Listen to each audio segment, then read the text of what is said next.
where we can see we got a 40, and I got astonished by seeing the 40 student out of like 10 of them can remember the slokas, and they can chant the slokas like anything.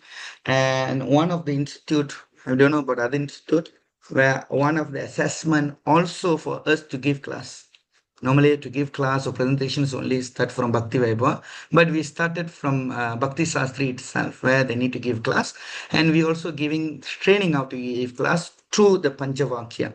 So like that, so when among the elite student, where the elite have scored the higher marks to giving in class using this Panchavakya. This is a really glorious. The glories must go to Srila Prabhupada.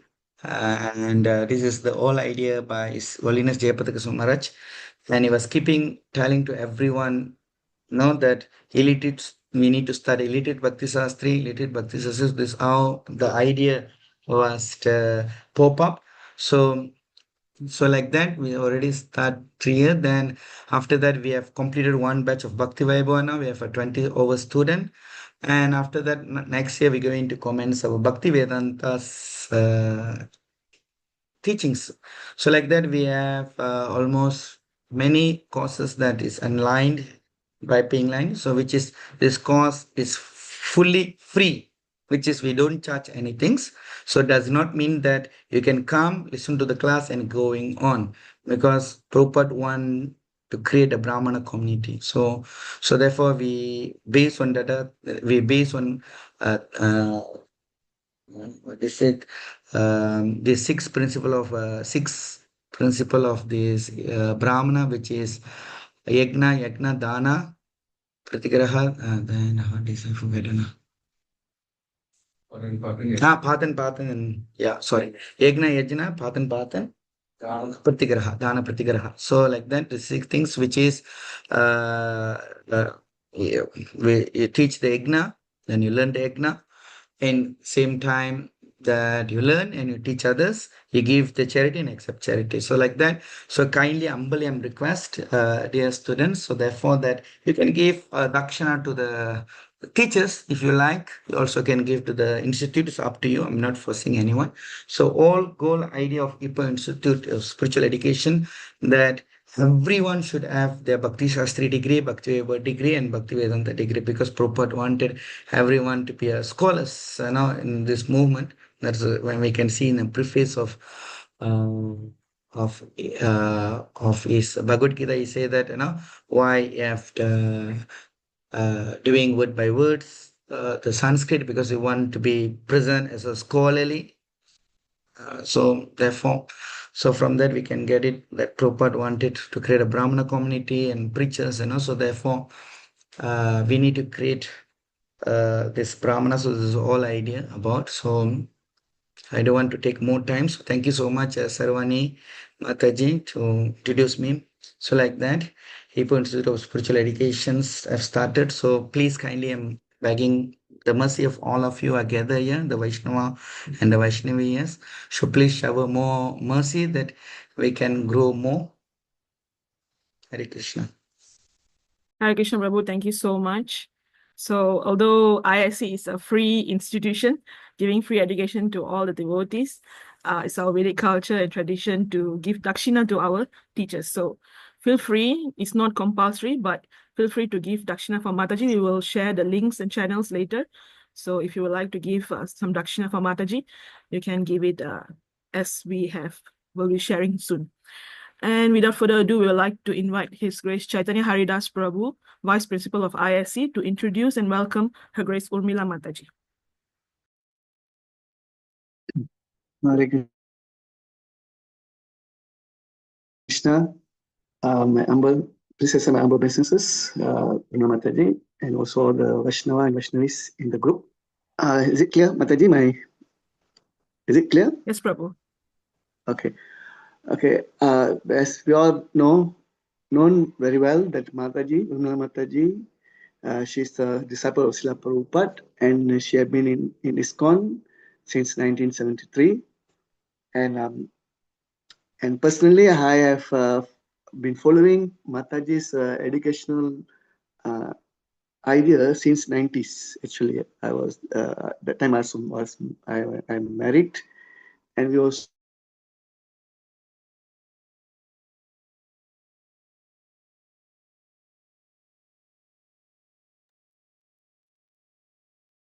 Hare Krishna Prabhu.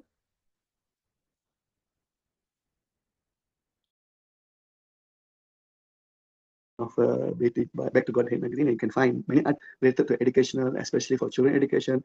And now I think after many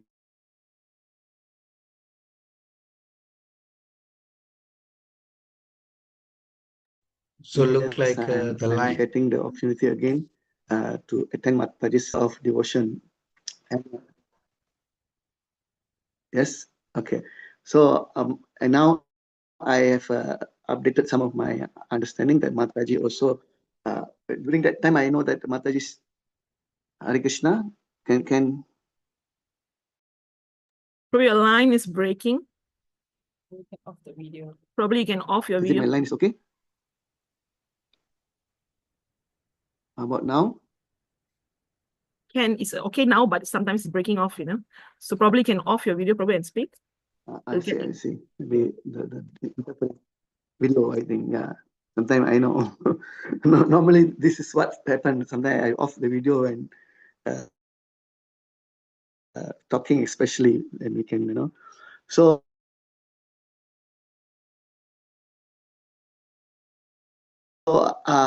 and even that time, Mataji and her husband have been blessing their children, and they are very, very good example that we can follow, especially those married and those who are having children, how to raise children in Krishna consciousness.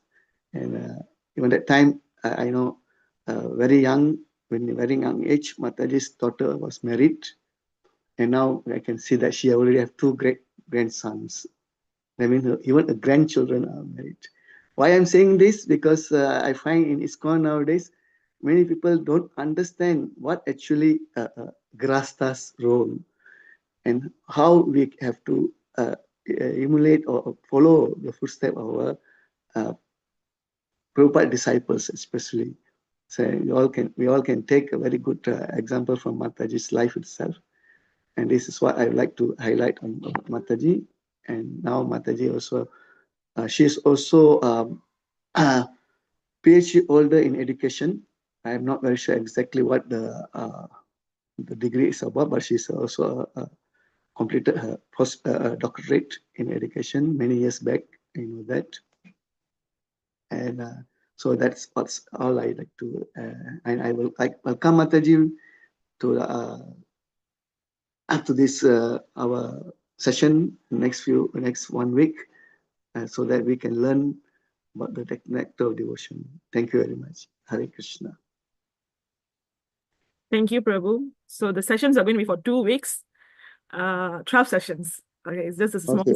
correction there. Thank you. Okay, Thank you. without further ado, Mataji, please welcome. We would like to welcome Urmila Mataji, and we hope that everyone can be enlightened with the course. Thank you very much. Hare Krishna.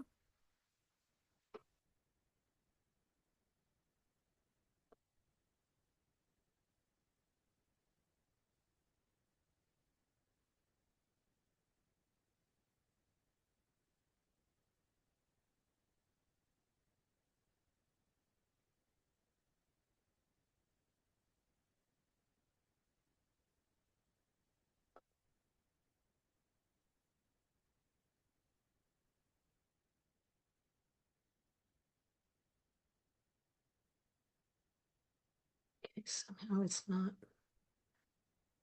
Okay, sorry, it didn't get the right share screen. I don't know why. Just give me a minute here.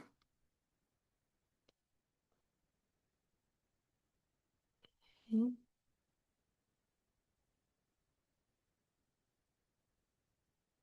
There we go.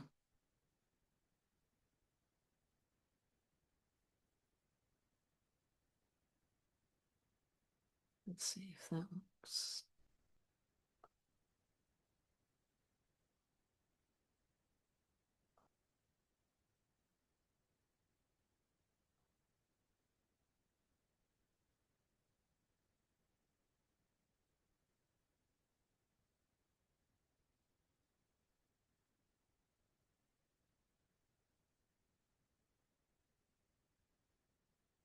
All right. How does that look on the, It looks great, Mataji. We can see you and we can see the slide as well. okay, is it a side by side? Yeah, correct. Okay, and is the PowerPoint big enough so you can read it? Yes, Mataji. Okay, good. Nama Om Vishnu Padaya Sai Bhutale Srimati Bhaktivedanta Swami Niti. Namaste Saraswati Gauravani Pacharane Nirvasesta Sinyavadi Bhaskachade Satarane. Vandeham Shri Guru Shri Yuta Padakamalam Shri Gurun Vaishnavamscha Shri Rupam Sagrajatam Sahagana Raghunatham Vitam Stam Sajivam Sadvaitam Sadvadutam Parijana Sahita Krishna Chaitanya Devam Shri Radha Krishna Padam Sahagana Lalita Shri Vishakam Vitamscha Vanchikapachubhischa Kripasindavevacha Patitanam Pavanevyo Vaishnavebhyo Namo Namaha. So we are starting our 12 class in depth into the Southern Ocean, the second part of the Bhakti Rasamrita Sindhu and the Nectar of Devotion. So I would like to acknowledge that I've drawn heavily from the translations of Bhakti Rasamrita Sindhu done by David Haberman, who's an initiated devotee in the Pushti Marg and also a great scholar of Vaishnavism, and also Bhanu Maharaj, who has translated not only the verses of Srila Rupa Goswami, but also the commentaries of Srila Vishwanath Chakravarti Thakur and Srila Jiva Goswami on the Bhakti Rasamrita Sindhu. And also I have occasionally, with certain verses, done in-depth consultations with Sanskrit scholars such as Hari Parshad Prabhu, Hriday Nandamarj, Gopinath Acharya, and others.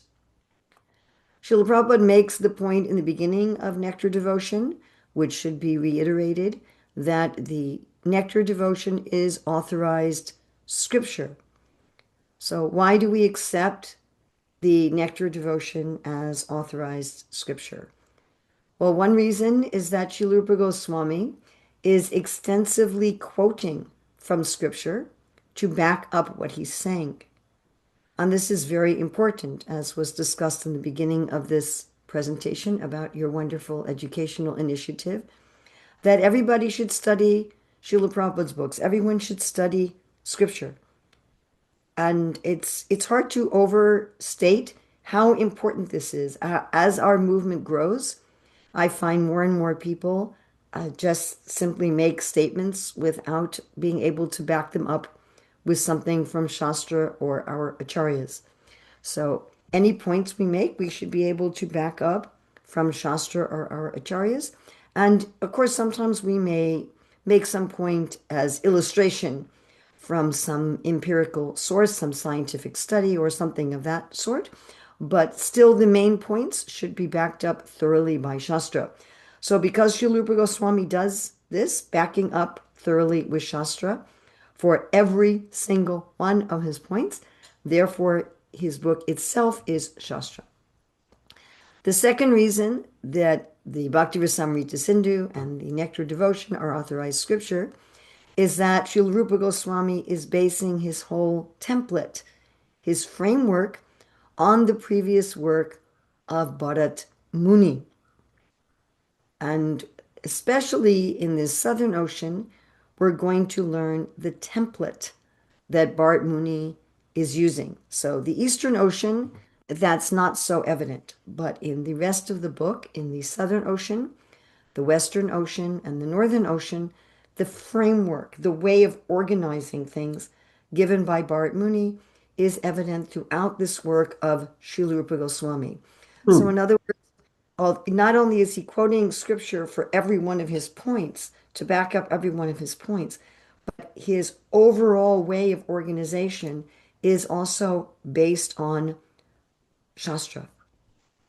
Our third reason why we accept the Nectar Devotion and Bhakti Rasamrita Sindhu as Shastra that Srila Prabhupada gives in the beginning of Nectar Devotion is that this framework, the use of this framework, and the use of the way of understanding love of God was given by Sri Chaitanya Mahaprabhu to Srila Rupa Goswami. That Lord Chaitanya instructed Srila Rupa Goswami in Prayag or Allahabad, and on the Dasameta bathing ghat, the Lord instructed him for 10 days, particularly on this science of Krishna consciousness. Of course, many of you will notice that this same understanding of rasa, as given in the Bhakti Rasamrita Sindhu, was mostly given not to Srila Rupa Goswami, but to Srila Sanatana Goswami. Srila Sanatana Goswami discusses the science of rasa indirectly in his Brihad Bhagavatamrita. Okay, so people are annotating on the slides, and we need to, how do we erase this? Okay, give me a minute here to figure out how to deal with this. Disable annotation for others. Okay, but then how do I erase? Let's see, we go to another slide. Is it automatically erased? No. Okay, so I'm going to stop the share for a moment and restart the share. Sorry that I had to disable annotations, so please excuse me for that. Sometimes people are drawing on the slides.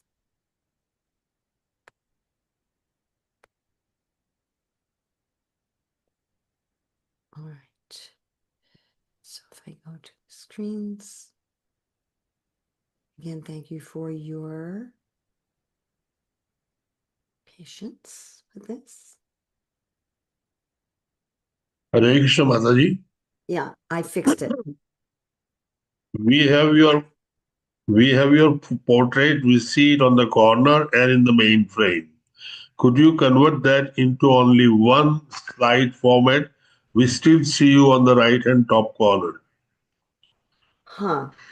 Okay, suppose, does that fix it? No, it actually divides the Yes, it slide is into one fixed. There six. are no drawings in the slide now. Well, There the are no- drawings are on, but he's also Slide is saying too small.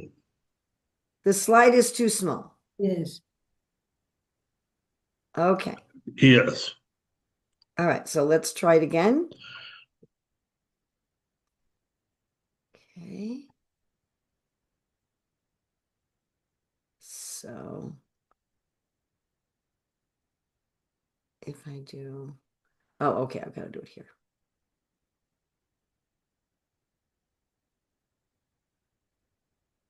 Again, thank you for your patience. It shouldn't do it. Okay, let's try it this way. Let's try it this way and see if that works. No, well, then we don't have a portion of the screen. Okay, let me try it again. Now was perfect. We could That- see you right there and also Yeah, the I know, slide. but it wasn't perfect, actually. There was a problem. That was a perfect thing, Mataji, that you did. If you can convert it into a slideshow. Yeah, that's Yeah, what I'm. lovely. Thank you, Mataji. How is this? Much better. Actually, Wonderful. you are an expert. Thank you. Okay, so this, and you can see the slide large? Yes. Yes. Can read Okay. it. You can read the slide and you can also see me. Yes. Yes, ma'am. Okay, great. Fantastic.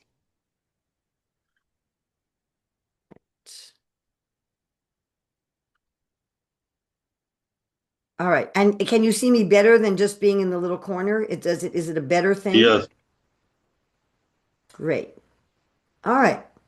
Yeah, I was trying a new feature on Zoom that I hadn't used before. So I just wanted to mention what I was mentioning was that Lord Chaitanya had particularly instructed this science to Srila Sanatana Goswami, which is, it's very interesting. If you compare Bhakti Rasamrita Sindhu to Mahaprabhu's instructions, then you'll see that they're mostly given to Srila Sanatana Goswami, but of course he's the guru of Srila Rupa Goswami. So Bhakti Rasamrita Sindhu means devotion, and rasa, Prabhupada says, is almost impossible to translate into English, though we will be discussing it here. The mellow or relationship or juice or flavor, the nectar, the ocean of that eternal nectar.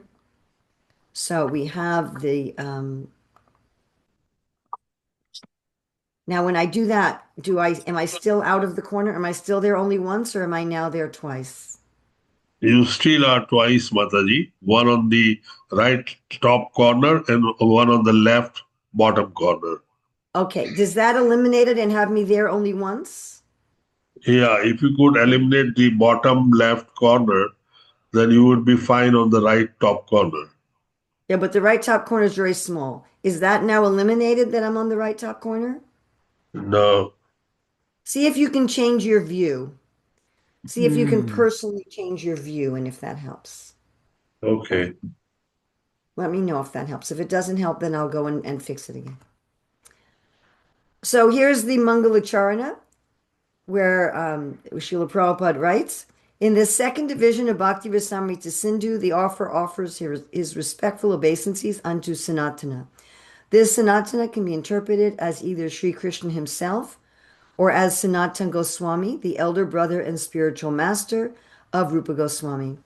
In the case where Sanatana is accepted to mean Sri Krishna, the obeisances are offered to Krishna because he is naturally so beautiful and because he is the killer of the demon Aga. If it is interpreted to mean Sanatana Goswami, then it is because he is so greatly favored by Srila Rupa Goswami, being always served by him, and because he is the annihilator of all kinds of sinful activities. In this division of Bhakti Rasamrita Sindhu, the author wants to describe the general symptoms of the transcendental, mellow, loving mood of discharging devotional service. So you can't read the full text because I'm in a portion of the slide. All right, then we're going to stop this again and try again. So I'll try one more time. And again, thank you for your patience. So it was covering part of the slide, huh? All right. Yes, Mataji. Okay.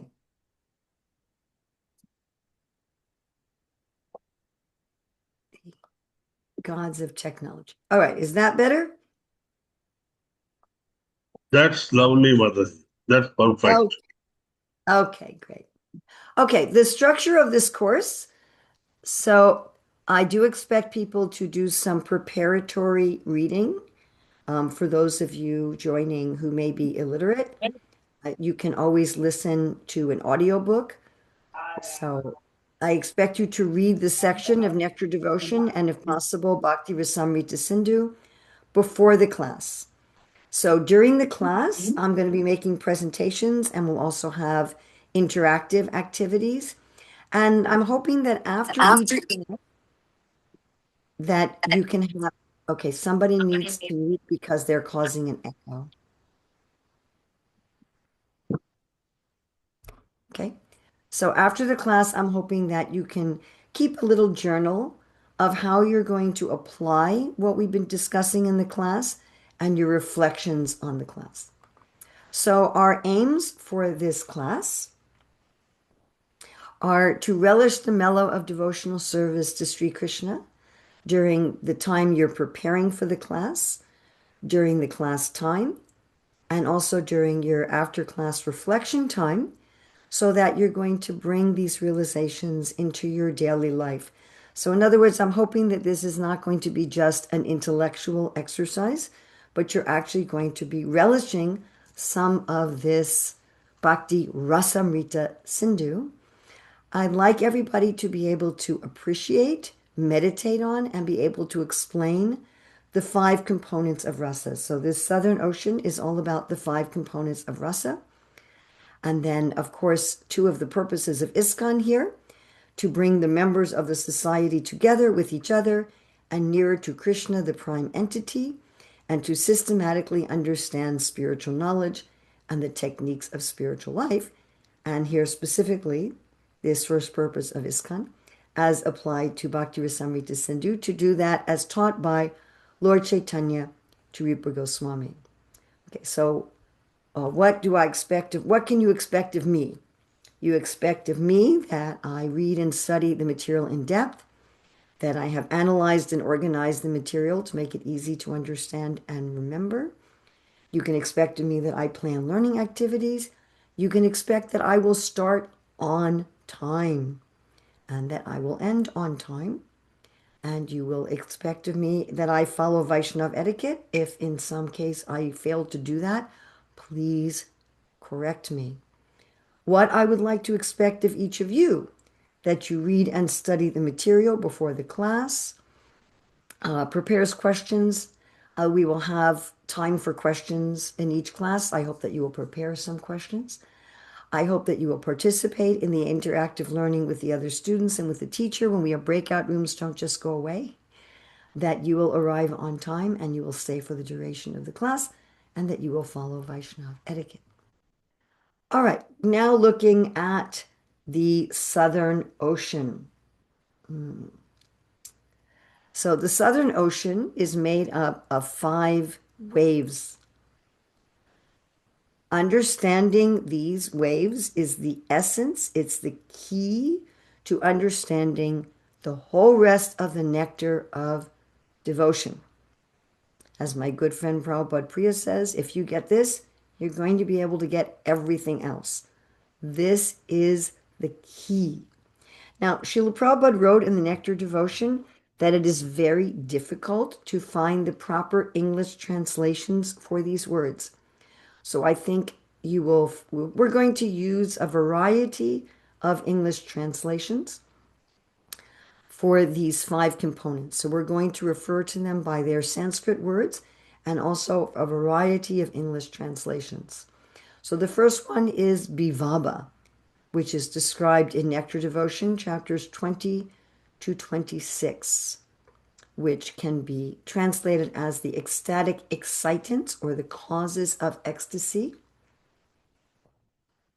And then Anubhava, ecstatic expressions or subsequent ecstasy.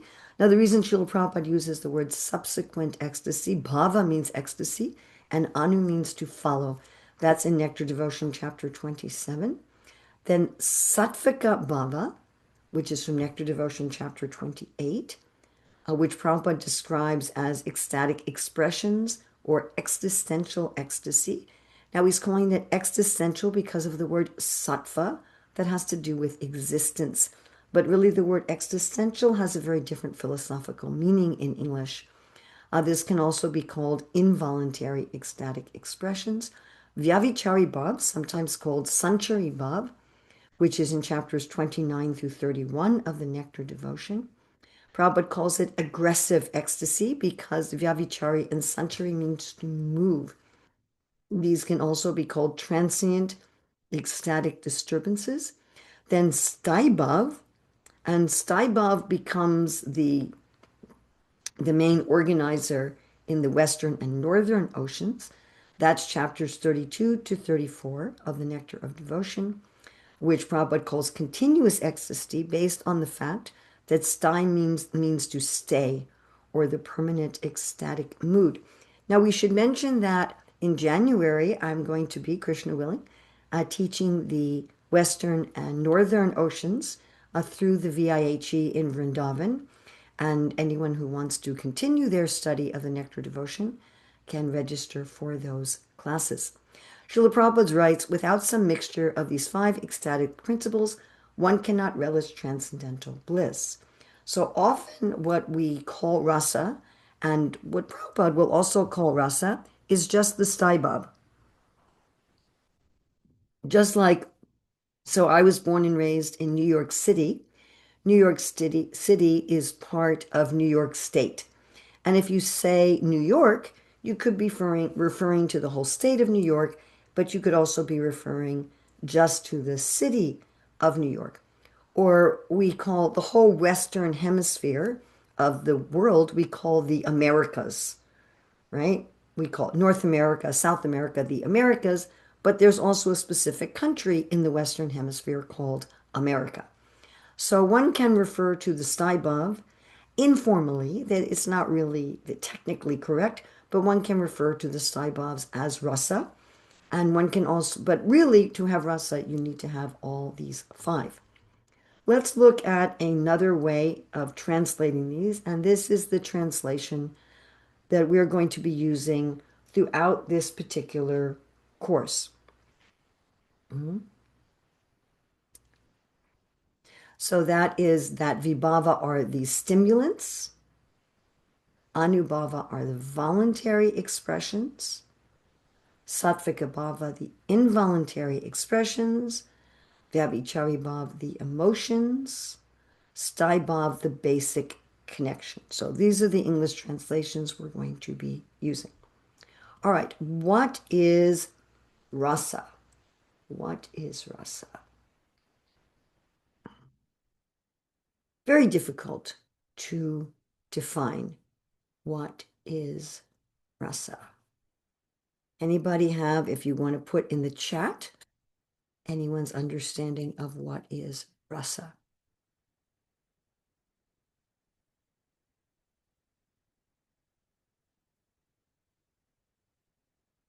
Okay, taste, good.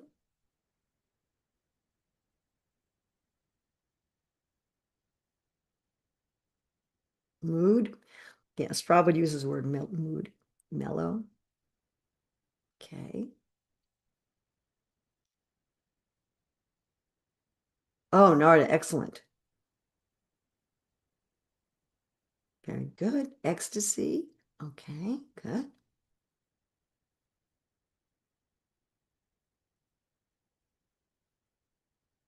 All right. Yes, okay. Taste or juice, Gorangi Ganharvika, excellent.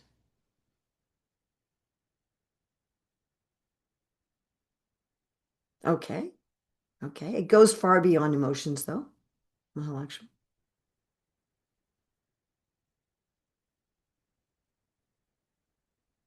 All right. Now, Srila Prabhupada, again, he writes that the relationship, though, is just part of it. Supreme Personality of Godhead, no, that would not be correct.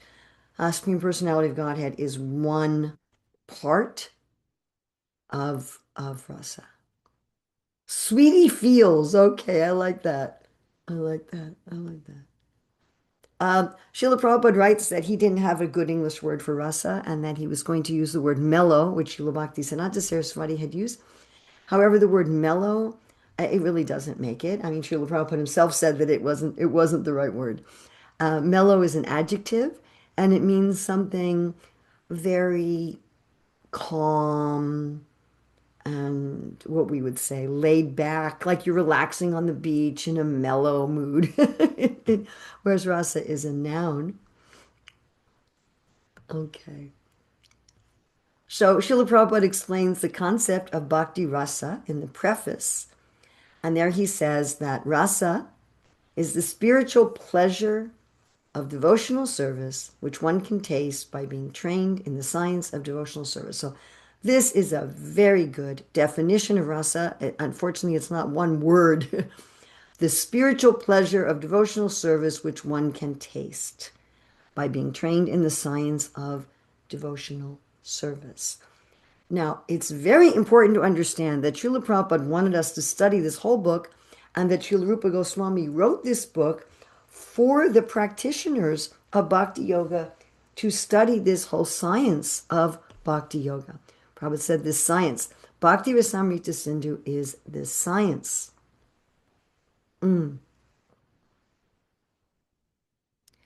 So again from the preface, Bhakti means devotional service. Every service has some attractive feature which drives every service, everything that we do, not just bhakti, which drives the servitor progressively on and on. That force, this is another nice definition of rasa, the force which drives the philanthropist, the householder, and the nationalist is called rasa, or a kind of mellow relationship whose taste is very sweet. Bhakti rasa is a mellow different from the ordinary rasa. So here Prabhupada's defining rasa as what motivates us, what drives us, why do we do what we do? And I cannot emphasize how important this particular quote from Srila Prabhupada is. Rasa is what drives us. Everything we do, material or spiritual, what motivates us, why we do it, our purpose, our reason can be called rasa. All right, from chapter 20, which is what we're doing now, that particular loving mood or attitude relished in the exchange of love with the Supreme Personality of Godhead is called rasa or mellow. So a particular loving mood or attitude relished in the exchange of love with the Supreme Personality of Godhead. That's another definition of rasa. Particular, and you'll notice that Prabhupada's using the word particular. It's got to be specific. Rasa is very specific. Like in ordinary life, there's a different rasa from mango and from an orange. It's a different rasa. There's a different rasa from an orange and a cucumber. All right, now again, Prabhupada's defining rasa. He's defining rasa. He says, without relishing some sort of mellow or loving mood in one's activities, no one can continue to perform such activities. So again, everything we're doing, it doesn't matter what it is. Anything we do for Krishna, anything we do in illusion, anything we do is to try to relish some sort of loving mood. He says, without it, we can't continue to perform activities. Prabhupada says, similarly, in the transcendental life of Krishna consciousness and devotional service, there must be some mellow or specific taste from the service. Sorry, my voice, a little too many classes. This is also such an important point. Such an important point. We should be relishing some kind of rasa in everything we do, or we won't be able to continue it.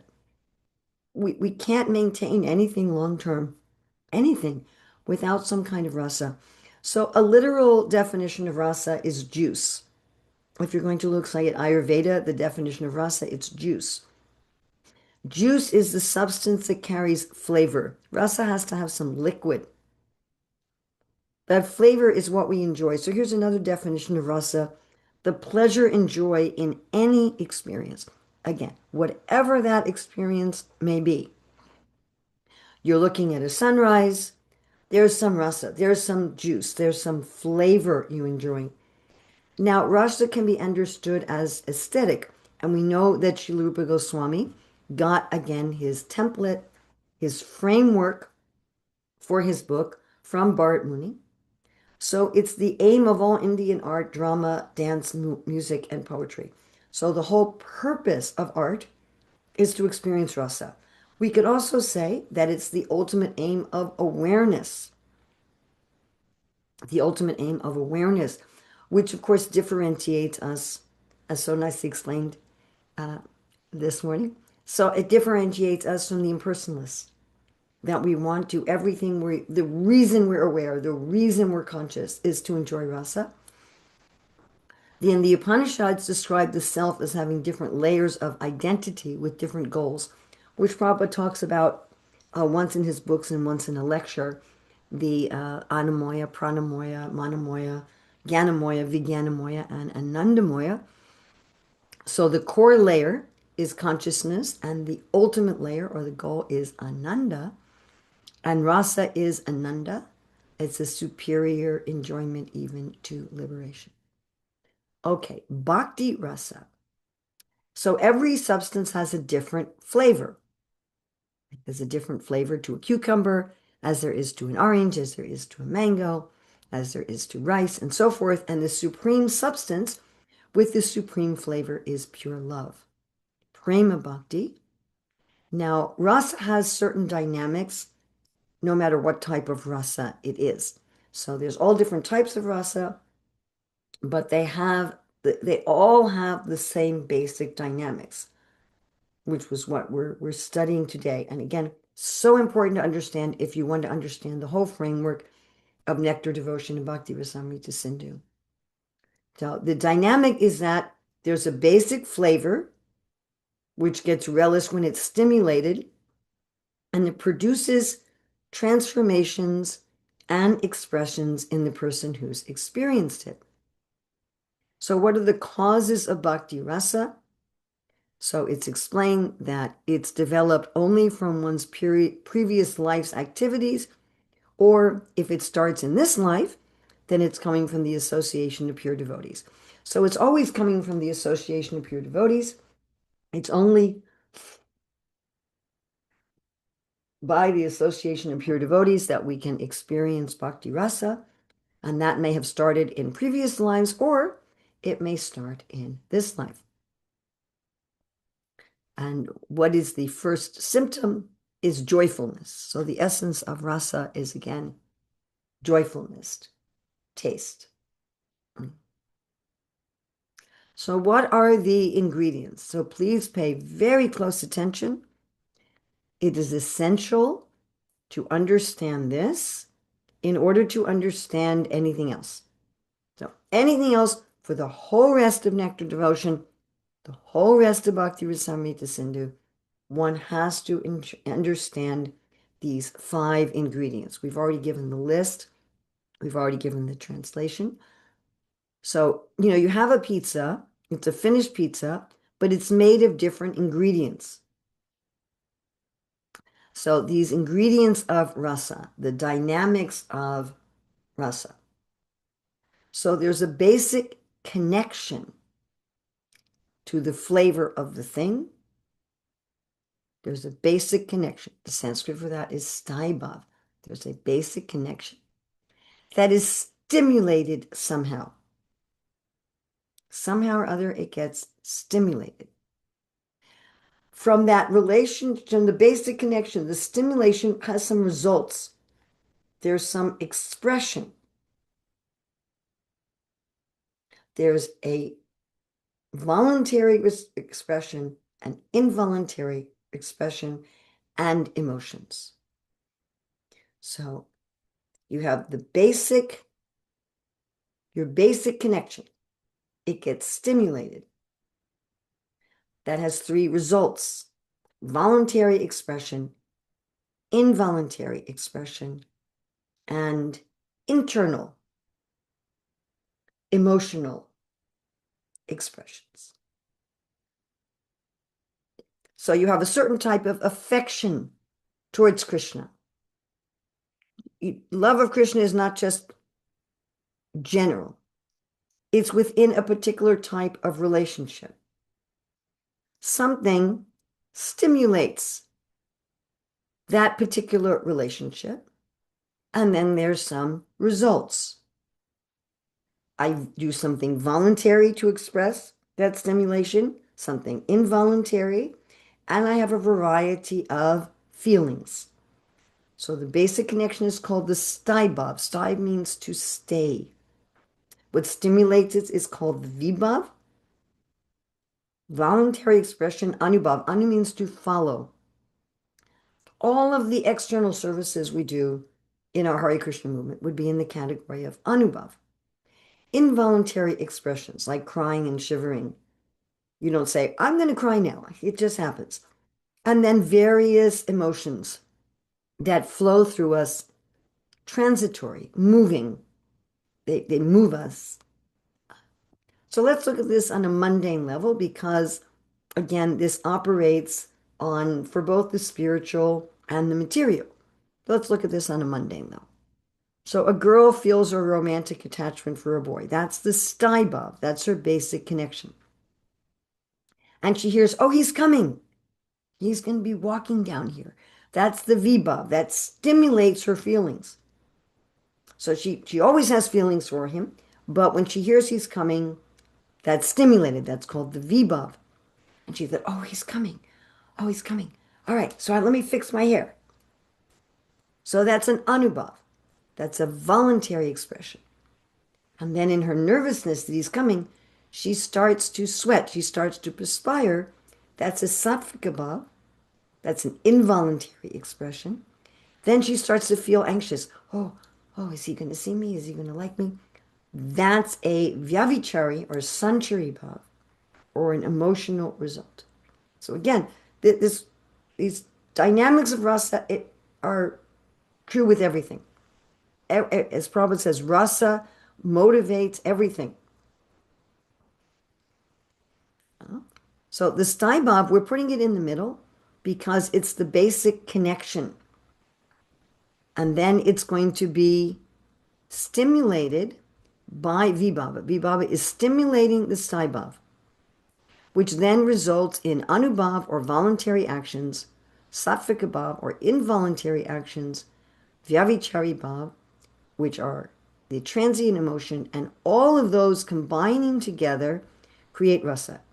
As we were reading from Prabhupada, you can't have rasa unless you have all of these. So bhakti with samvit, ladini, and rati is going to lead to prema. Okay, so how does one experience bhakti rasa? So the connection with Krishna, the sambandha, it has to be clarified and it has to be intensified. So how does that happen? That happens through our sadhana, mainly through kirtan and deep absorption in the Bhagavatam. So mainly through hearing and chanting. It mostly happens through hearing and chanting. When it finally becomes bhava, then this basic connection is real enough that it can really produce bhakti rasa. Now, some bhakti rasa can be felt before bhava. But to really experience bhakti rasa in its immature form happens at bhava, and then it's tasted fully and easily at prema, slightly at bhava, and in sadhana, one gets only glimmers and reflections of it as the sadhana becomes pure. Now, sometimes bhava is considered part of sadhana, and sometimes bhava is considered part of sadhya. Okay, so questions and discussions.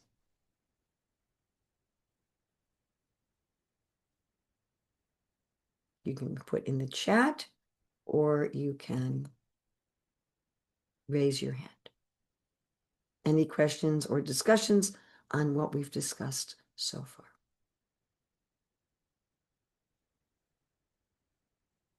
Okay.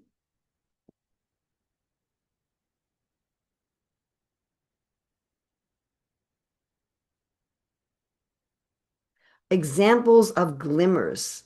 Yes. So during your sadhana, even though you haven't yet come to bhava, you may be chanting your japa, you may be in a kirtan, you may be seeing the deities, you may be taking prasadam, you may be reading the scripture, anything.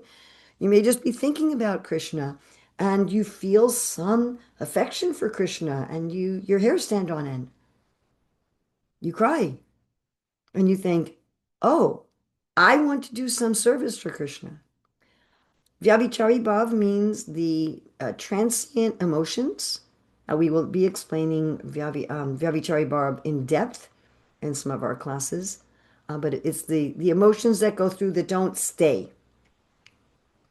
That don't stay. So it's like you're temporarily feeling anxiety. Can I finish dressing the deities on time for the curtains to open? But you're not always feeling anxiety in your relationship with Krishna.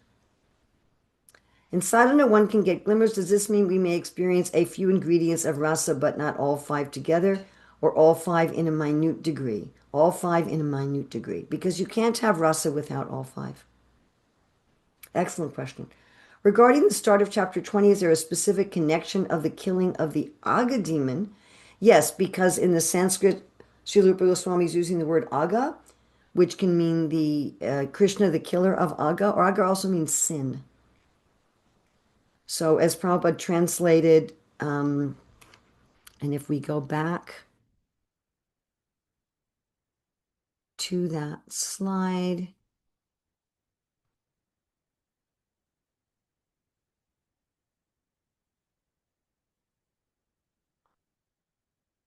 to read this on Zoom is always interesting. Okay. So here, if we go back to that slide, we see here the annihilator of all kinds of sinful activities. So Krishna, because he's beautiful, because he's the killer of Aga, and Sanatan, because he's greatly favored by Rupa Goswami, and because he's the annihilator of sinful activities. So Aga specifically means sins, And it's in the commentaries of Srila Vishwanath Chakravarti Thakur and Srila Jiva Goswami, this Mangalacharana can refer to either Srila Sanatana Goswami or to Krishna.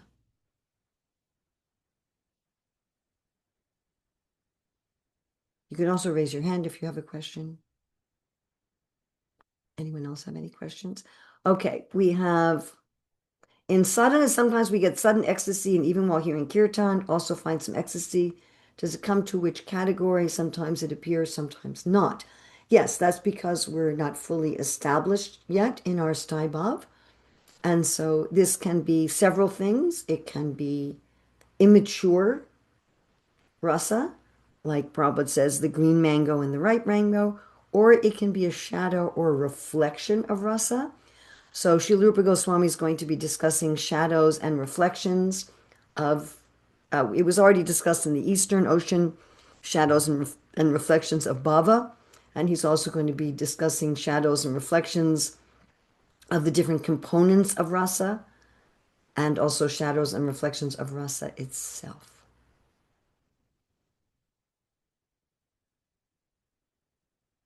Does anyone else have any questions? Can sthai bhav change, or is it forever fixed? Sthai in and of itself means it's fixed. However, first of all, it can gradually manifest to the practitioner. So when we talk about neutrality, it's explained that everyone has to experience neutrality first before they can experience one of the other rasas if their sthai bhav is in one of the other rasas. And Srila Prabhupada writes specifically in the Nectar Devotion that some residents of Vaikuntha are not fully developed in their sthai bhav, and they may go from Vaikuntha to Vrindavan. Also, the jiva can expand and experience more than one sthai bhav simultaneously in more than one form. Like you have Uddhava, who's a creeper in Vrindavan, and then also in friendship, mixed friendship and servitude out of Vrindavan. Of course, he sometimes visits Vrindavan, so when he visits Vrindavan, he's there as Uddhava and he's there as a creeper. So that's pretty far out. And you can be in Ram Lila as a monkey and Chaitanya Lila as one of Lord Chaitanya's associates, and in Krishna Lila as a cowherd boy. So as a monkey, you're there in Dasya Bhav. As a cowherd boy, you're there in Sakya Bhav. Okay. How does the rasa connect through mind or its experience in heart level, how it reflects? I'm not sure I understand what you're asking, Anu Rangini Sudevi. On the higher platforms of bhakti, there's nothing of the material mind. The material mind is not active or important on the higher stages of bhakti. Everything's happening directly on the level of the soul. Material rasa is not really experienced by the soul directly. Material rasa is actually some permutations in the mind and the senses that the soul is observing and interpreting as rasa. I hope that answers your question. Why does suffering take one closer to Krishna so that individual anubhava his Sri Krishna's presence? I don't understand this question. Asutosh, do you want to raise your hand and unmute and maybe ask the question so that I can understand it better? Hare Krishna Mataji, Dandavat Pranam. I hope I'm audible. Yes, you are. Thank you. Yeah. So my apologies. I wasn't able to explain my question, but what we have learned from some of the scriptures, Srimad Bhagavatam, that Parikshit Maharaj, when he was really close to the end of his life, he got the opportunity to listen to Srimad Bhagavatam. And then that's where he started to feel closer to Krishna more and more. So in a way, he was going through some sufferings. And that's what I have experienced in my life personally, that at certain points I was going through too much suffering. At that time, I did not feel Krishna closer to me. But once I got through it, I started to realize there is a supreme power who is stimulating me, as you mentioned, right? You experience those things, your love stimulates, and then you started to anubhava his presence. So that was my question. Why is that? Like the sufferings usually take you closer to him. Because when we're suffering, we become aware that we're not the controller, and we feel more helpless and dependent. However, it's nice if you can feel that way when you're happy too. You know, we shouldn't be we shouldn't be dependent on suffering. Uh, I, I'm sure that I'm absolutely sure that Krishna would prefer that we can experience his presence without our having to go through suffering. And as far as Anubhava, Anubhava is our voluntary expression of service, which hopefully we all do when we're suffering and when we're not. Okay, the last question I'll take, and then we're going to take a break. So Chaitanya Hari asked, how does this connection from our previous life affect our present life in terms of rasa experience? Because generally Krishna says, Bahunam Janmanam Mande Gyanavamam Prapadyate Vasudevam Sarvamisi Savahatma Sudurlabhaha. We're very attached to our false ego. We're very attached to trying to be the controller and enjoyer of the world. And generally getting rid of that attachment and starting to experience bhakti rasa takes more than one life. Generally, it doesn't have to. It doesn't have to. By the association of pure devotees, one can come in one life to bhakti rasa. But generally speaking, those people who are taking up bhakti seriously have had some connection in a previous life because we're stupid and we're stubborn, and that there's no good reason for it. It's our stupidness and stubbornness, and that's just how it is.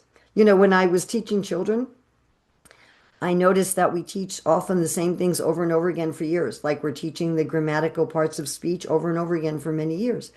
And I wondered, why do we have to do that? You know, because it just often just takes that long. I mean, sometimes you have a student that you teach it once when they're, 9 or 10, and then they get it. And in the schools that I ran, if kids got it, then they didn't need to study it over and over again. All right, we are going to take a 10-minute break where I am in the world. It is 8 o'clock in the morning, so that's going to be until 8:10. So wherever you are in the world, please add 10 minutes. And we will start, Krishna willing, promptly in 10 minutes. During this break time, please take a break. Get up, move, walk around, drink some water, get some fresh air. Actually, take a break. Thank you. Srila Prabhupada ki jai, Srila Rupa Goswami ki jai.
Hare Krishna.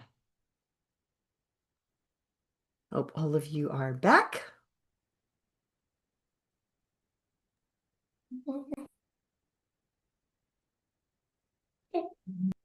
Yes, Please, Mataji.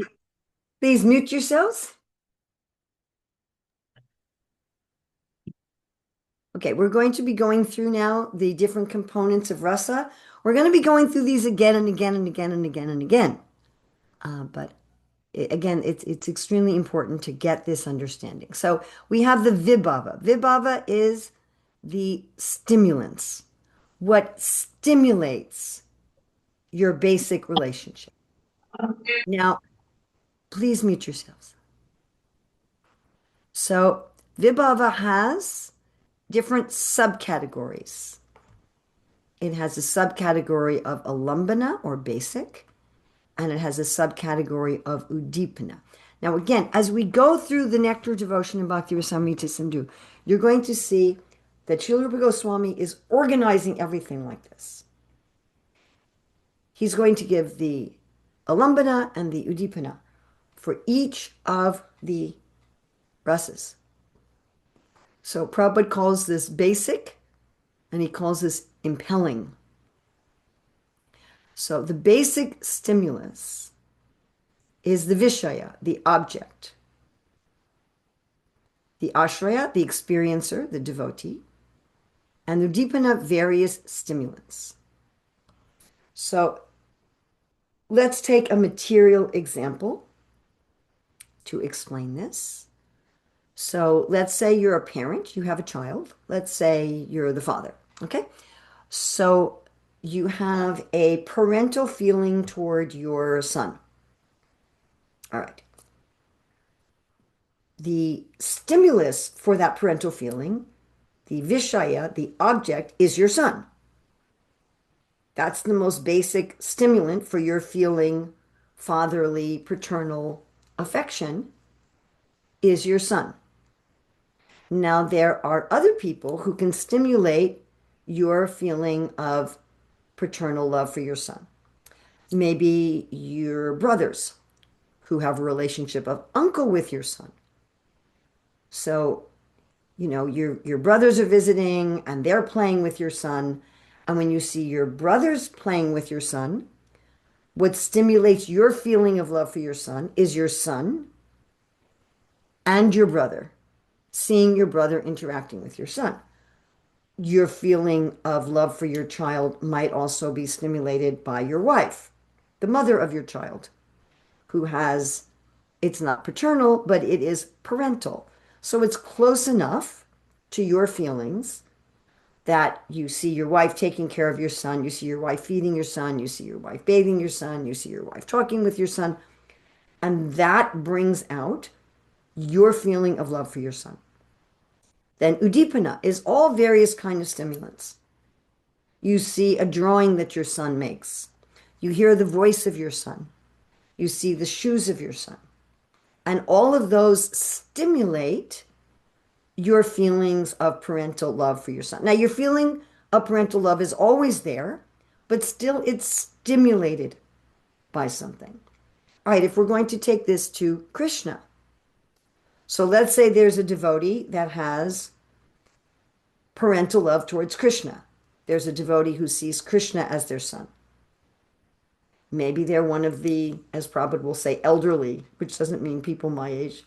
But in other words, the adults, the fully adults who have this parental relationship. So maybe you're one of these residents of Vrindavan who has this parental relationship. So what brings out your love for Krishna? The alambana, the basic thing, vishaya, their object, is Krishna. Now, in almost every single case, there's a few exceptions in some of the secondary saibhavs, but in almost every case, the vishaya is going to be Krishna. Again, very few exceptions in some of the secondary saibhavs, but you can pretty much assume that the vishaya of the alambana of the vibhava, so general category is vibhava, subcategory alambana, sub vishaya is going to be Krishna. But what Krishna? what form of Krishna, what age of Krishna is going to vary. So if I see Krishna as my child, then my Vishaya is especially going to be Krishna as a young baby or as a very little boy, like under the age of 5. I mean, look, I feel maternal affection for our oldest child who's 51 years old. Huh? It's not that I don't. I do. But still, my parental affection is much more stimulated when he was a little baby. So what form of Krishna? You know, those who feel romantic affection for Krishna, they're going to be more stimulated by Krishna's adolescent form. So what form of Krishna will vary? Like Bhishma was very stimulated by Krishna's form as Arjuna's chariot driver. So it's going to be Krishna, with few exceptions. Krishna's a Vishaya. But Srila Rupa Goswami will discuss what form, what manifestation of Krishna is the Vishaya. Then Ashraya is definitely going to be different according to different rasas, because Ashraya means the devotee who has some similar feeling towards Krishna. So if you have a romantic attraction to Krishna, then the other gopis or the other queens will be the Ashraya. But Mother Yasoda will not be the Ashraya. So we don't really have, I mean, I guess we have some example in modern society of this with romantic love. You know, if a woman's attached to a boy and she sees some other woman who's flirting with this boy, that may also be a kind of stimulus for her. But we definitely see this again in the other rasas in the material world. So that, you know, when you have a feeling of friendship for someone, your mutual friends stimulate that feeling of friendship. Your friends' parents are different. They're not going to stimulate your feeling of friendship in the same way. So Nanda Maharaj is stimulated in his love for Krishna from Mother Yasoda, from Mother Rohini, from his father, his grandfather, his brothers, the other men and women who feel parental love towards Krishna. But his parental love towards Krishna is not stimulated in the same way by Krishna's friends and Krishna's girlfriends. So the Ashraya, specifically the experiencer, the shelter, are those devotees who have a similar love. And this point is very, very, very, very, very important, because as one progresses in bhakti, one starts realizing, do I love Krishna as my lover, as my son, as my friend? One is supposed to particularly meditate on and follow those devotees who have a similar mood. See, Srila Rupa Goswami is writing this book for us to know what to do as we advance in bhakti. Now, udipana is anything that stimulates our love for Krishna. And there are different udipanas for the different relationships with Krishna. But some are common, you know, Krishna's peacock feather, Krishna's flute. Now, devotees who don't have the same relationship with Krishna as you are going to be in the udipana category. Let's think about this even as sadhakas who may not yet have realized a particular relationship with Krishna. So let's say you're a pujari, okay? So your relationship with your deities is, the deities are the Vishaya, they're the object. The other pujaris are going to be the Ashraya.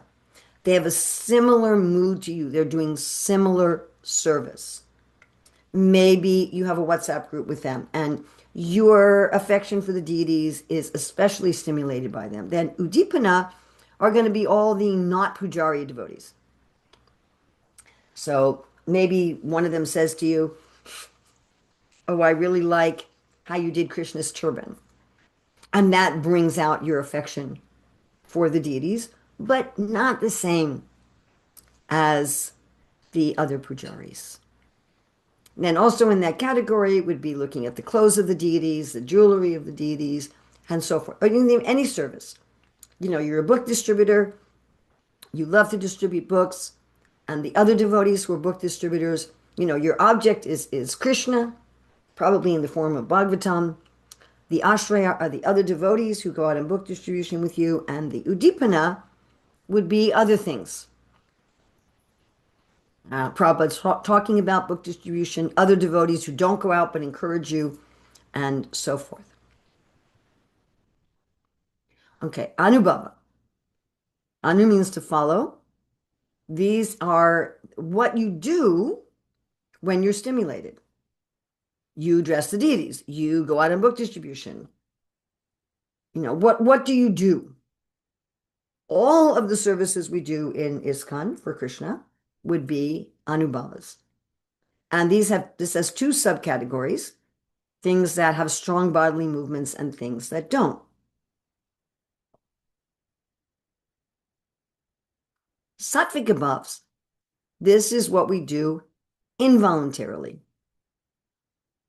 And Srila Rupa Goswami gives different understandings of sattvic bhavs. He talks about the sattvic bhavs in relationship to our sthai, to our basic relationship, those that are indirectly related to our basic relationship, those that come from an abhas or a shadow or reflection of a relationship, which may happen before we're at the stage of bhava, and varieties of intensity of sattvic bhavs. So again, sattvic bhavs are involuntary.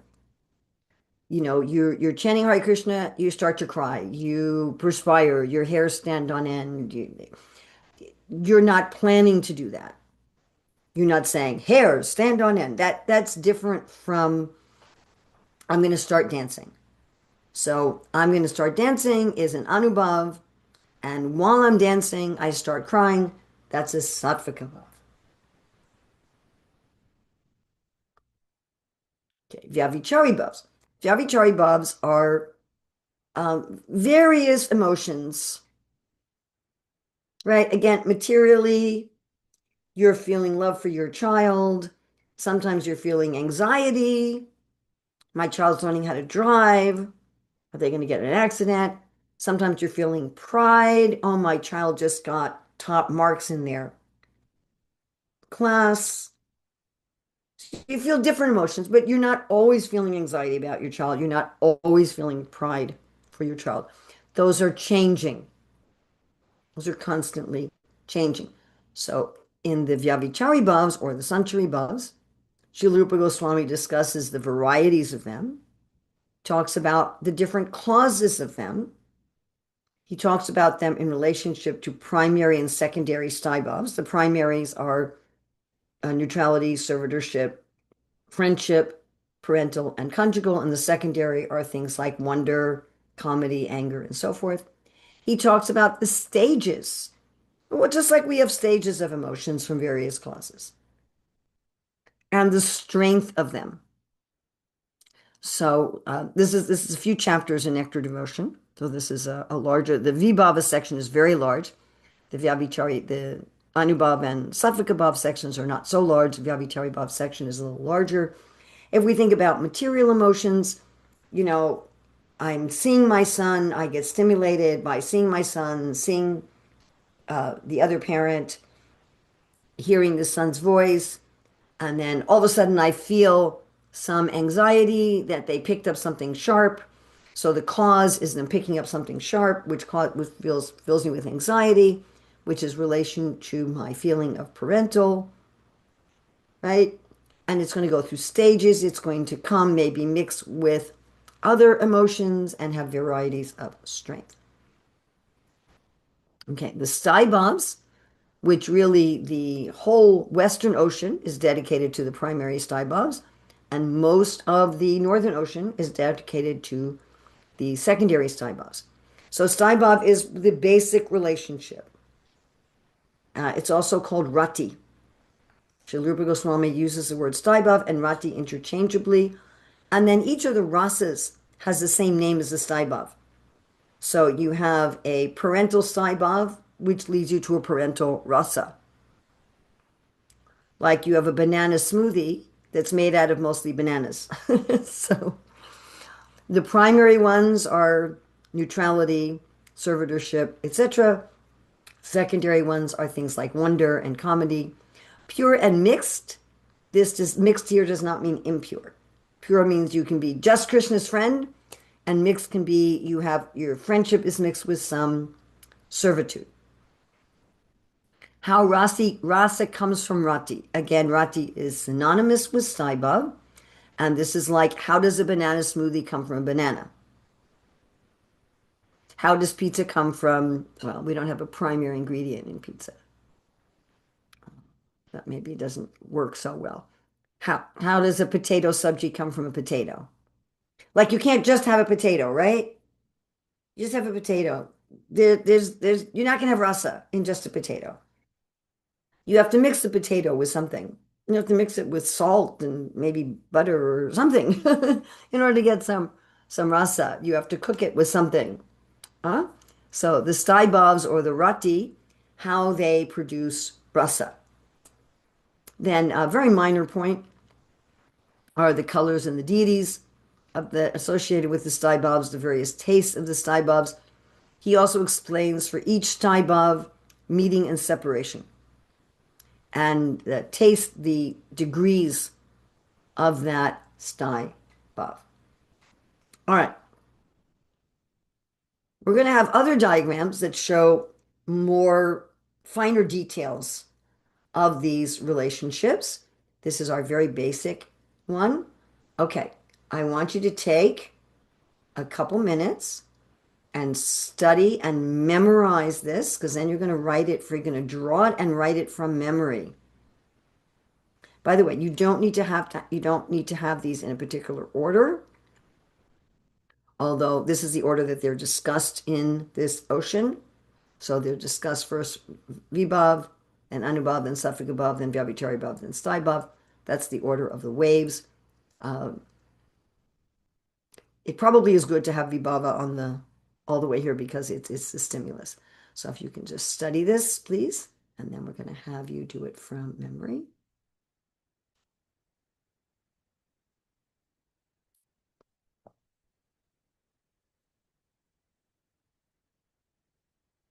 Okay, see if you can do that from memory.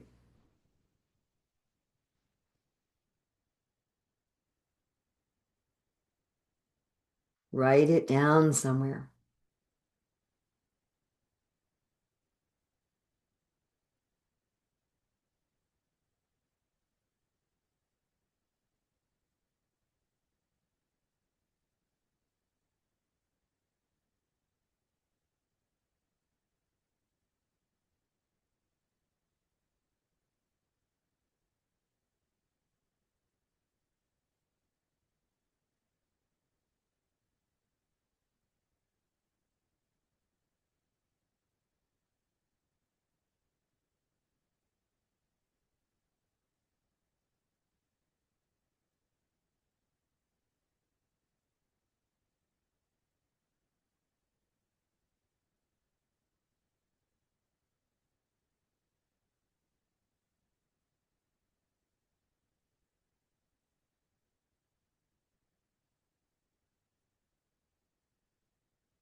Okay, check your work.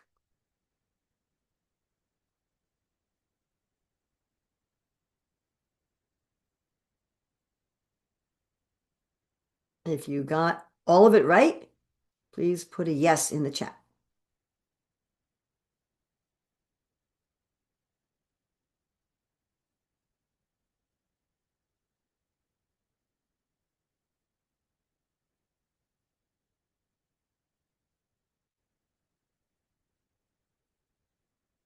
Excellent. Okay, now we're going to do it in English. Please take a minute to study this in English.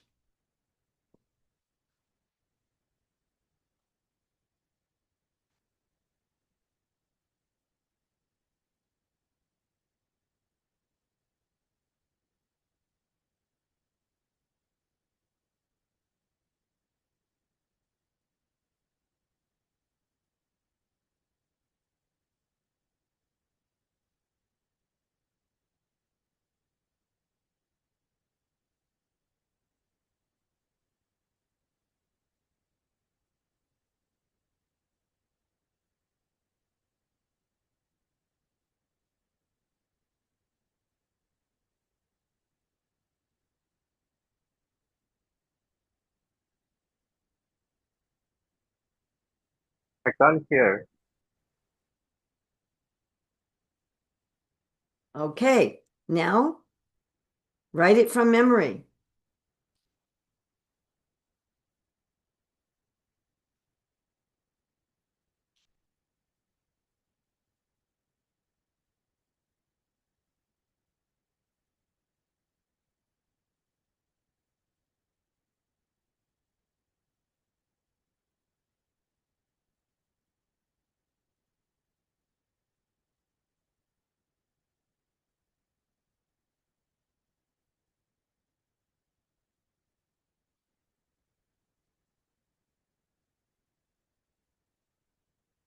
Write the English from memory.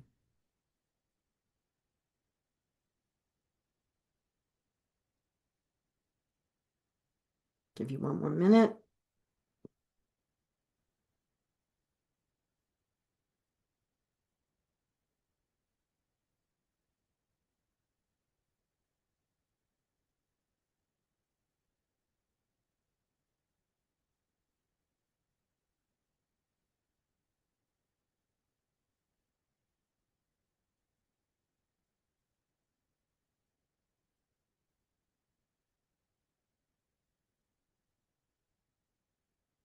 Okay, and check your work. And if you got everything right, please put a yes in the chat.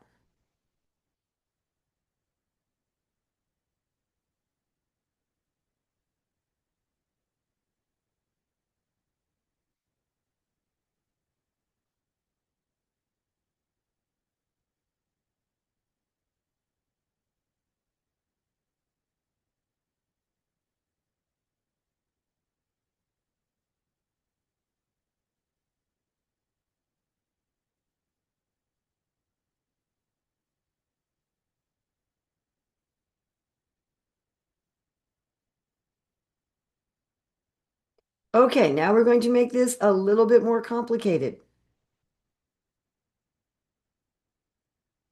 So now you're going to write a paragraph. Now don't just write this from memory. You need to write your own paragraph. I don't want you to just memorize this and write and copy this. Make it different. So here I want you to do it with the English. So here's a sample. This is a sample. A devotee has a basic connection with Krishna of a cowherd boy. Hearing about Krishna playing ball with his friends is a stimulant. The devotee starting to dance is a voluntary expression. His hair standing on end as an involuntary expression, and he feels eagerness as an emotion.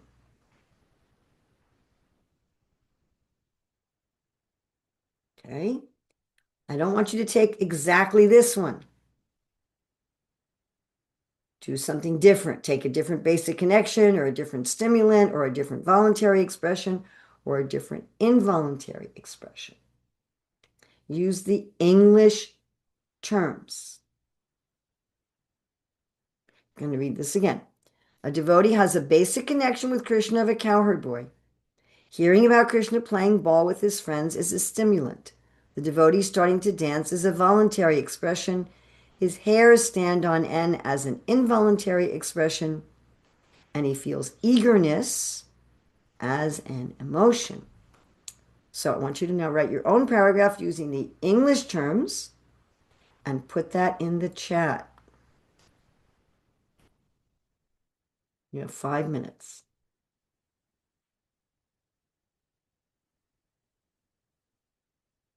Put it in the chat.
Yes, please put the paragraph in the chat.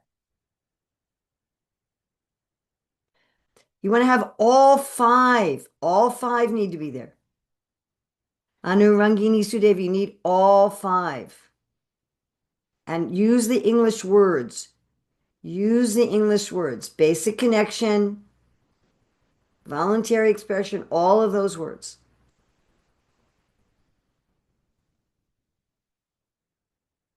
Excellent, Narda. Excellent.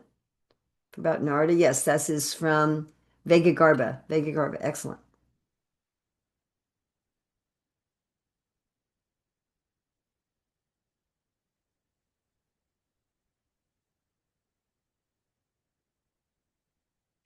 Here's Srila Prabhupada speaking Krishna Katha.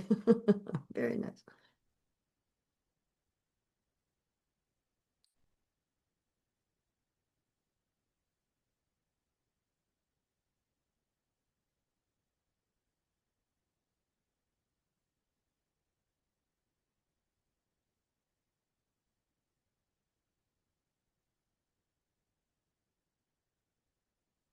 Excellent, Narda Rishi.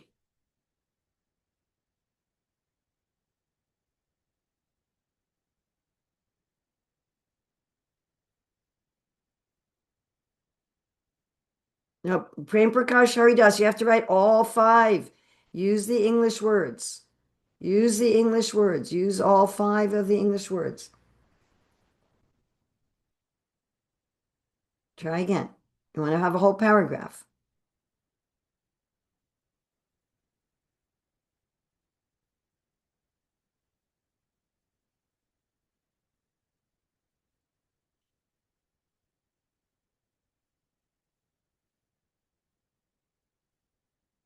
Oh, very, very good, Vivek, but what's the basic connection? Basic connection is what? As a friend, as a servant, you need to add that. Very good, Vivek. Sujana.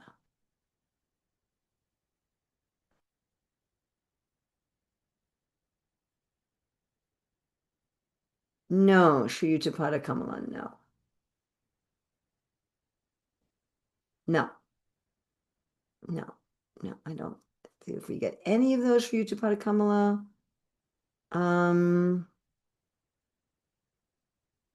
Krishna Mataji. Connection. Pranam. Yeah, but you want to be more specific. Okay. Prabhava Gopal. Okay. Good. Good. Excellent. Excellent. Prabhava Gopal's is excellent. Vivek, oh, you want to add that's the Sakiras. Okay, good. Now put in the English words, Prem Prakash Haridas Prabhu.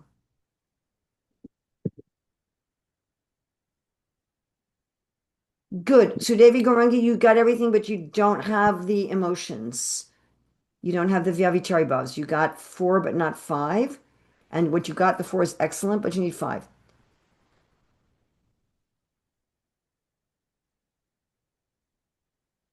Oh, look at this. Sarvani and Srivasuda. Excellent. I like that. You're looking at it from the point of view of a sadhaka. Good.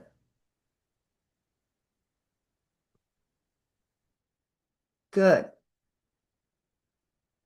Excellent. Excellent. Paneshwari Lakshmi. Excellent. I want from everybody.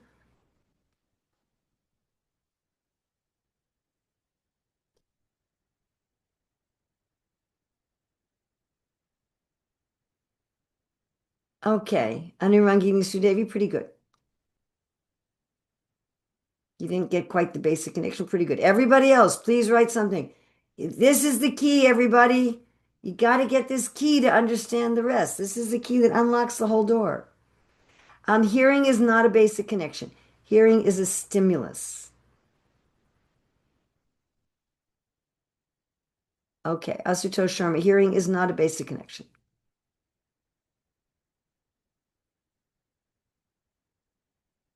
Okay, you've got the other ones there. Karangi Gandharvika. Okay. Yeah, excellent. Excellent. Gaurangi Gandharvika. Perfect. Beyond perfect. You got a beyond 100%.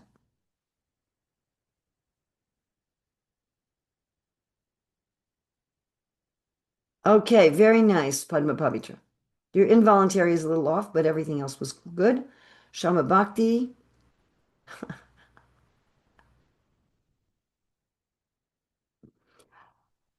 Yeah, okay, Shama Bhakti, but that's all a shadow of rasa, but okay, with Kamsa, he doesn't have real rasa.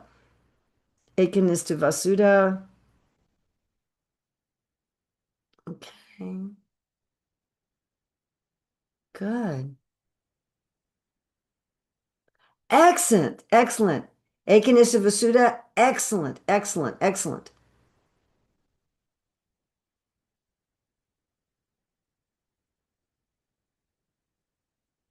Excellent. So Inya Raman, excellent. All first class.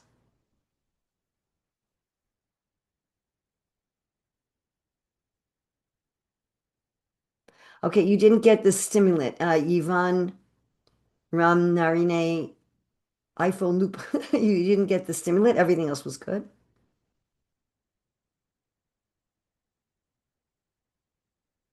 Okay, very good, Mahalakshmi. Anyone who hasn't posted, please post. You've all got to get this. This is super important. Okay, Kalpatru, you're missing the Anubhav. You're missing the voluntary expression. Okay, now let's look at this with the Sanskrit terms. Same paragraph, we're just using the Sanskrit terms. Devotee has a sty bhava of a cowherd boy. Hearing about Krishna playing ball with his friends is a vibhava. The devotee starting to dance is anubhava. His hairs stand on end is a sattvika bhava. And he feels eagerness as a vyavichari bhava. So go to your same paragraph. You don't have to write this in the chat. Same paragraph. Cross out the English word and put the Sanskrit word.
Okay, very nice, Gorangi Kantavika.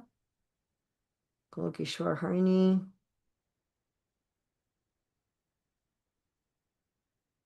Voluntary expression is not happiness,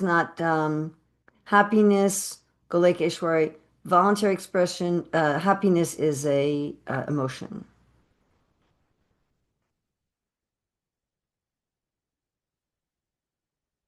Okay, what we're going to do now, I'm going to ask you, we're going to work in groups, and we're going to think of some way to remember the English or the Sanskrit, or both, as an acronym. Like the word ISKCON is an acronym. International Society for Krishna Consciousness is an acronym. where the first letters have something, or a picture, draw a picture, to make a poem, to make a song, or a story or example from scripture, something that's going to make this easy for you to remember. You have 10 minutes to work on this in groups.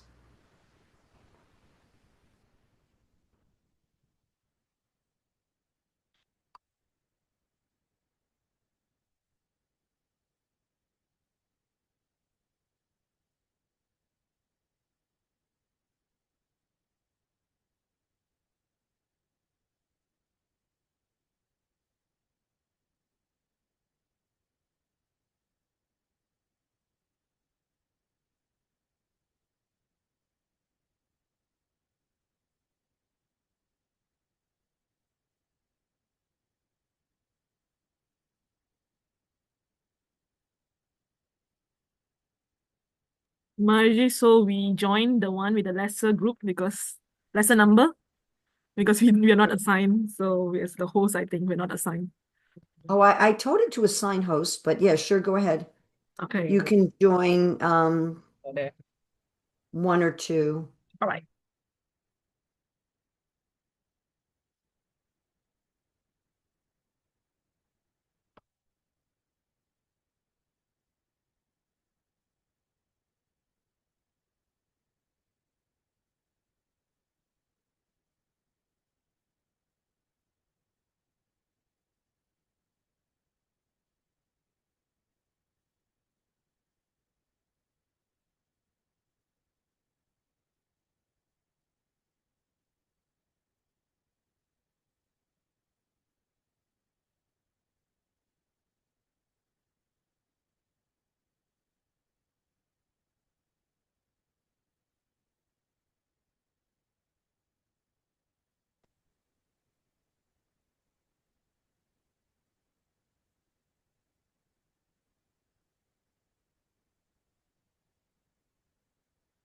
If you haven't joined your group, please join your group.